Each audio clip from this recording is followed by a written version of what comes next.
पहले भारत के भाई रूस ने किया ऐलान, अब यूएई ने भी सुनाया फरमान। पीएम मोदी के आने से पहले पाकिस्तानियों को लात मार कर निकाला। भारत में नहीं होगी तेल की कमी, पुतिन के ऐलान के बाद यूएई ने दी खुशखबरी। हर कदम पर साथ देने वाले रूस के लिए ट्रंप से टकरा पाएंगे मोदी। यूएई को बताया भारत का दूसरा घर, पाकिस्तानियों को देश से दौड़ाया। पाकिस्तान को दोगलेबाजी की सजा देने में लगा संयुक्त अरब अमीरात। पहले रूस और अब यूएई ने भारत के लिए ऐसा ऐलान किया है जिसे जानकर हर भारतवासी खुश हो जाएगा। रूस ने हर कदम पर भारत का साथ दिया है और एक बार फिर से रूस ने भारत के लिए बहुत बड़ा ऐलान किया है। क्या है वो ऐलान, आपको रिपोर्ट के अंत में बताएंगे। पहले यूएई का धमाका देखिए, जिसने पूरी दुनिया के सामने भारत के लिए यूएई को दूसरा घर बता दिया और इसी घर से पाकिस्तानियों को लात मार कर बाहर भी निकाल दिया। जिस वक्त पूरे मिडिल ईस्ट में युद्ध भड़का हुआ है, ठीक उसी वक्त पीएम मोदी 5 देशों के विदेशी दौरे पर निकले हुए हैं। सबसे पहले पीएम मोदी भारत के दोस्त यूएई की राजधानी अबू धाबी पहुंचे।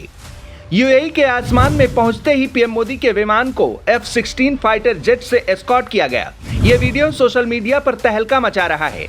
इस वीडियो को देखकर पाकिस्तान के पेट में दर्द जरूर हो रहा होगा, मगर पीएम मोदी के पहुंचने से पहले यूएई ने जो किया वो पाकिस्तान कभी नहीं भूलेगा। यूएई ने सफाई अभियान चलाकर हजारों पाकिस्तानियों को धक्के मारकर बाहर का रास्ता दिखा दिया है। यूएई पाकिस्तान को गद्दारी की सजा दे रहा है। ईरान अमेरिका जंग के दौरान यूएई को भी भारी नुकसान हुआ। सऊदी और यूएई में 36 का आंकड़ा है, लेकिन पाकिस्तान सऊदी चिल्ला रहा था। अब यूएई ने पिछले कुछ महीनों में 15,000 से ज्यादा पाकिस्तानियों को अपने देश से निकाल दिया है। पाकिस्तानियों का आरोप है कि यूएई जानबूझकर पाकिस्तान के शिया मुस्लिमों को टारगेट कर रहा है, क्योंकि इन सभी ने ईरान का समर्थन किया था। एक तरफ यूएई पाकिस्तानियों को बाहर कर रहा है और दूसरी ओर यूएई ने भारत के लिए यूएई को दूसरा घर बता दिया। इसके साथ ही वो ये भी ऐलान किया जिसने दुनिया को चौंका दिया है। अबू धाबी में यूएई के राष्ट्रपति शेख मोहम्मद बिन जायद अल ने पीएम मोदी से मुलाकात की। इस दौरान पीएम मोदी ने यूएई के साथ ऊर्जा सहयोग पर चर्चा की और यूएई का धन्यवाद दिया। पीएम मोदी ने स्ट्रेट ऑफ हॉर्मुज को खोले जाने पर जोर दिया। उन्होंने कहा कि भारत यूएई के साथ खड़ा है और खड़ा रहेगा।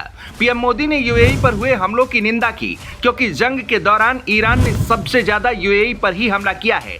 भारत और यूएई के बीच रणनीतिक पेट्रोलियम रिजर्व और एलपीजी की सप्लाई को लेकर भी अहम सहमति बनी है। इस बीच यूएई के एक ऐलान ने ईरान को भी झटका दिया।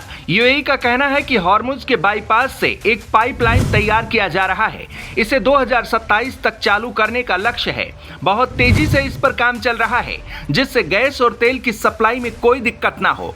मतलब यूएई से भारतवासियों के लिए बड़ी खुशखबरी सामने आई है। पेट्रोल और एलपीजी को लेकर जो समझौता हुआ है, उससे कहीं ना कहीं आने वाले दिनों में भारत को बड़ा फायदा मिलने वाला है। दुनिया एक तरफ और भारत का दोस्त रूस दूसरी तरफ। रूस ने भारत को एक ऐसी गारंटी दे दी है जिससे अमेरिका और पश्चिमी देशों के माथे पर पसीना आ गया है।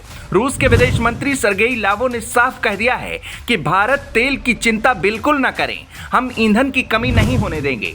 लेकिन क्या अंतर्राष्ट्रीय दबाव के बावजूद भारत रूस से ये दोस्ती जारी रख पाएगा?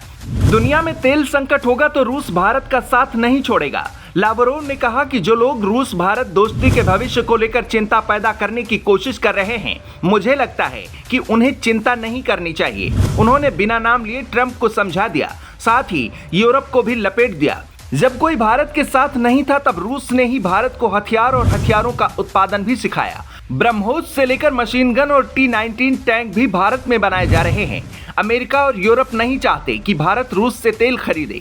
हालांकि भारत ने हमेशा कहा है, जहां से हमारे देशवासियों को फायदा होगा हम वहीं जाएंगे। यानी भारत और रूस को कोई अलग नहीं कर पाएगा, फिर चाहे ट्रंप कितना भी जोर लगा ले। वैसे आप इस दोस्ती को लेकर क्या कहेंगे, कमेंट में बता सकते हैं।